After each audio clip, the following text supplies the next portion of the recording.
القارعة ما القارعة وما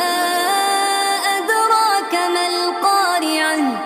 يوم يكون الناس كالفراش المبثوث وتكون الجبال كالعهن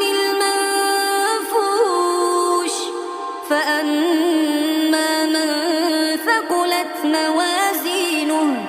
فهو في عيشة راضية وأما من خفت موازينه فأمه هاوية وما